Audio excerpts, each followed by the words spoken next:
Alright, so we're looking at your week 2 turn in here. Um, so I would say you kind of jump past the refinement stage and getting the secondary details sorted, and you jumped right to the high frequency detail. Also, with how soft some of this is, that tells me that you didn't have enough polygons out there to add that detail. So the scales, I would say, let's add those um, after we actually get to retopology. So I would just kind of get rid of those for now, and we'll approach them in a slightly different way later on. And then I'd really like to see you kind of refine things. So everything feels very kind of soft and mushy through here. And if you look at Disney, Pixar, kind of cartoony type characters, everything's deliberate, right? Some nice, really refined shapes in all of these characters. So I need you to go through and kind of refine what you have here more. You're going to use trim dynamics for a lot of that, and pinch brush will work very well. But if you go through and just kind of start refining these shapes and where you want to put a sharper line or a hold, you can go and use pinch, which is BPI. And let's say you wanted this held a bit more. I can just go through and kind of pinch that edge. And then since you're still using Dynamesh, you can just re-Dynamesh that area. But same thing with the lips, like everything's just kind of round and somewhat mushy. So the eyelids, like I would define some really more direct eyelids right on there so this person can blink, or this dragon can blink. So maybe take the Damien standard or Dam standard and kind of run it along here.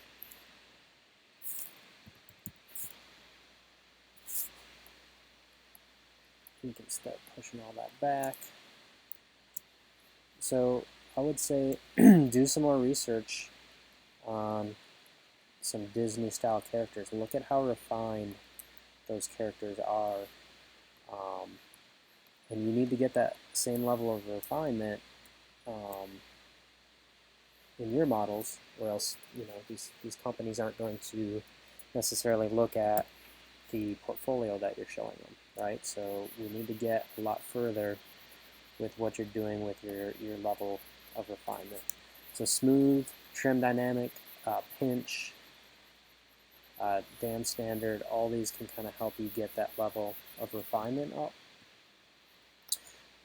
If you want to keep working in Dynamesh, that's fine. Your other option would be to go into Z-Remesher and Z-Remesh this and start working in a subdivided workflow. So I'm just going to go ahead and Z-Remesh this real quick.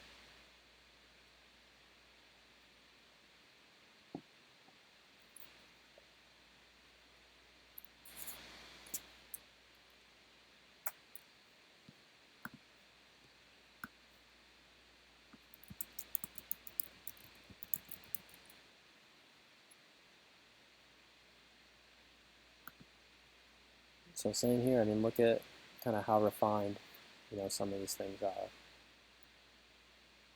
These models.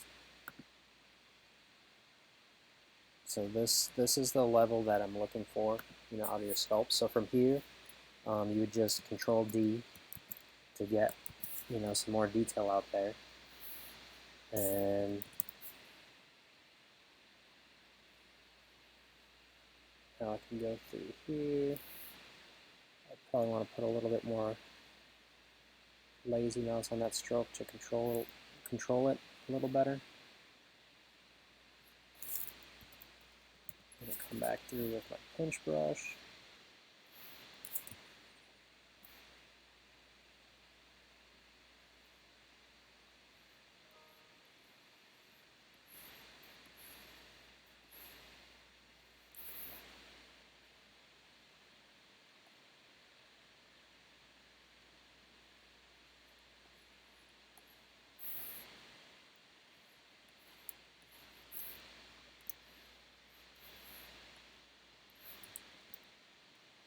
Right, and then maybe polish right up to that line, so I could use trim dynamic, come back through, polish out those bumps straight up to that line, go back over it with a bit of smooth.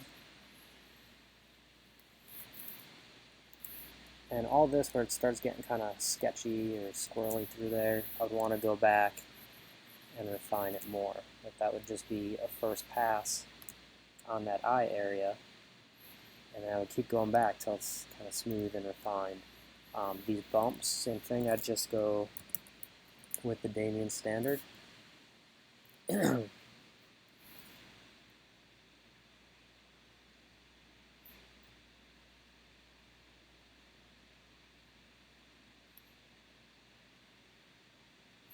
let's just exaggerate them a bit.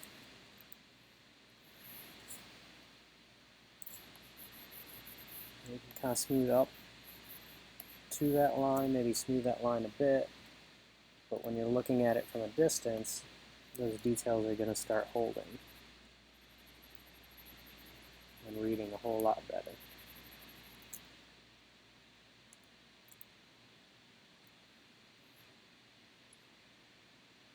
So through here, this line's more important, but then you have all these kind of little kind of lumps and bumps that are happening in there that'll need to be smoothed out. And maybe even want to exaggerate, this area right here a little bit, so I can start adding some clay to help bring that out a little. And then I'm just kind of smoothing that where I'm starting to see low points. I'll add some clay and smooth.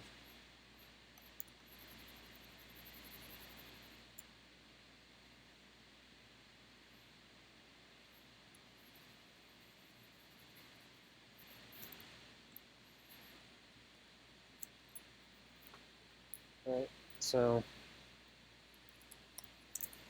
down here maybe at the base of the nose,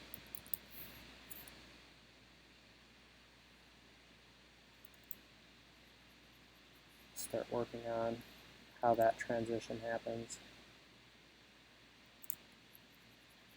You may have to use the Damien standard a couple times to start changing, how it flows between the nose and the right before the mouth.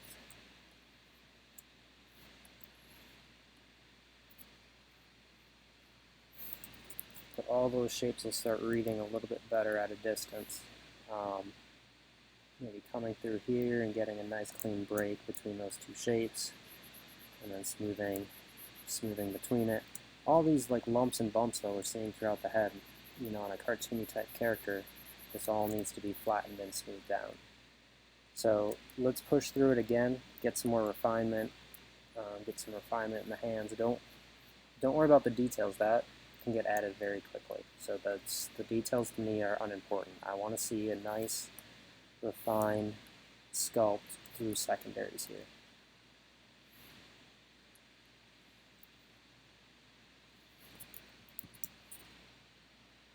So if you have any questions, let me know. We can meet up. I can either come down to your class, or you can come up here to the office, and we can walk through any of these ideas further. I'm just right here trying to get a little bit more volume, make those eyebrows a little bit larger, make them read better at a distance.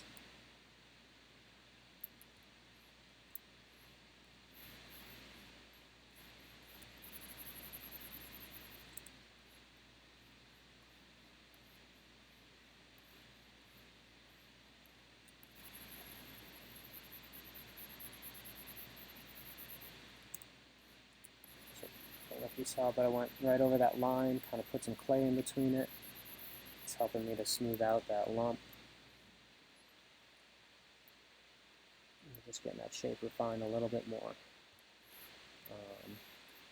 All around here, come through with another pinch brush,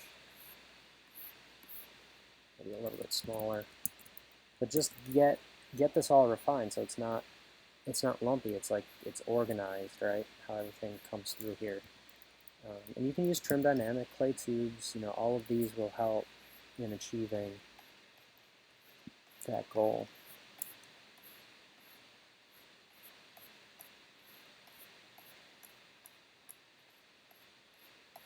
So maybe you want this part really round, so I'm just kind of polishing off those edges with the trim dynamic, and then down here at the base is where you want that line to be sharp and refined. I mean, I'll let you make those kind of choices at first, and then I'll guide you if I think they need to change a bit. But you look at this guy, and then back to here, right? Soft forms. Now we're starting to get a little bit more refinement into it.